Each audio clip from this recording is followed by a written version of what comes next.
reaches out to them and shares with them a positive message, an encouraging word, and giving back to them also gives to me. And so I'm sure you have similar experiences of just being able to be the person that is there when people are struggling, and just to be an encouragement and a support, and to reach out and say, I understand, I'm here for you. And, I think when we go through tough things, we find out who our friends are. And just, I've just tried to strive the last couple of years, even though I was in some tough spots, just trying to reach out and give back. The neat thing is all of the things that I was so involved with years ago, I've actually been asked to come back and help and get involved in some camps again and mentor some people. And things have come full circle, and it feels really good to be able to share my positive experiences and share the things that have helped me get through those tough times, and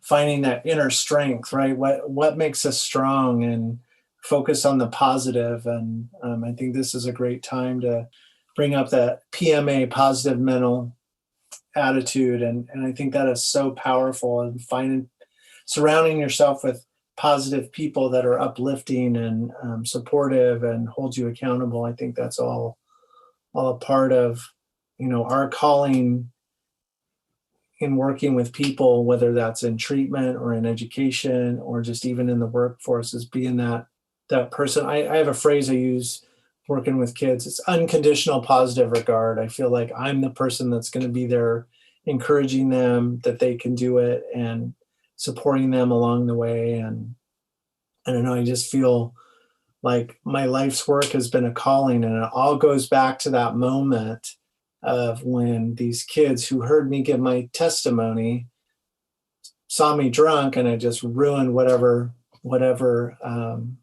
testimony and credibility I had. And so I think for me, things have come full circle. And so it's an honor and privilege, Mike, to have gotten to know you the last couple of weeks and share our stories and talk about our struggles, and that our lives mirror each other in a lot of ways. And so kindred spirits, if you will. It's really fun to be able to connect and be able to talk with people who understand it and get it, and kind of have that same viewpoint of giving back. Absolutely. And that's the thing. I referenced you as from The Peaceful Warrior, the book by Dan Millman, that you are my modern day Socrates. And, it's just right when you said you're working in a gas station, I was like, this is my Socrates. And so you're my spiritual guidance of that. And so I want to go back to the first time that you used the sources of strength, and where were you when it hit you, or when you used it, and then how did it evolve into like the PMA? So Sources of Strength is a training I went to, and it just all galvanized. It all made sense. I have always used like the positive experiences. Like I spent a decade working in youth ministry. I had two unbelievable mentors, the youth pastor, Rudy Herr of First Baptist Church in Eugene, and then legendary football coach Marty Johnson, who was the head coach at Sheldon. And both of those guys took me under their wing and mentored me, and just unbelievable people to be around. And in my work through those years, just of that's where I learned to build relationships and connections with people by spending time with them and doing events with them, whether that's youth ministry or coaching, and just all of those experiences and those relationships that I had with kids. We went on Mexico mission trips, or taking kids to summer camp, or coaching football. I was really so fortunate and blessed to work with Marty Johnson and be a part of a state championship staff, and just that opportunity for me to work with a guy like that. And I met him when I was working at the gas station, and just attached myself to him, and just working with him and getting an opportunity to coach with him allowed me to go to a different school, get my first job in education as a campus supervisor. And that inspired me to go back to school, and just, I didn't get my degree until it was actually the same week we won the state championship. I earned my degree and then started grad school. And without those two guys, I would have never been able to accomplish the things in my life. It all starts with my sobriety, but then to be mentored by them. So I always use those positive experiences to get me through the tough times. And, I think I've worn out a few videotapes of some special games, watching those.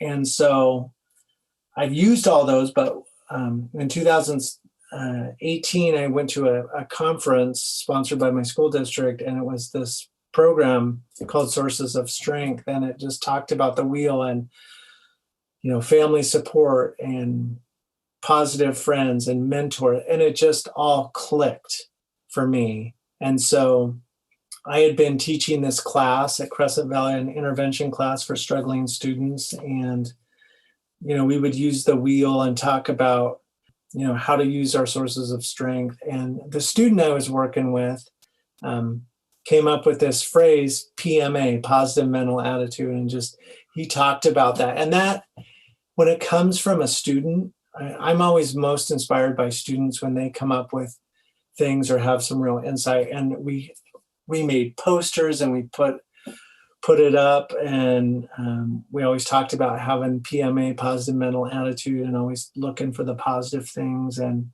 so I think for me, having experienced all of that and then have it all come together in a program like Sources of Strength, and then in a phrase like positive mental attitude, I just, been a coach for a long time, and always being positive is something that you preach, but here's a phrase that defines it all. And it just was galvanizing moment with a student, and that coming from a student, it had more of an impact on the other students. And I just got to sit back and watch it work. And it was pretty amazing and pretty neat to feel like you can be a conduit for some of these kind of happenstances, and that, you can use your story or your ability to relate. And then just, as working with kids just, they want to feel accepted and understood and have somebody believe in them. And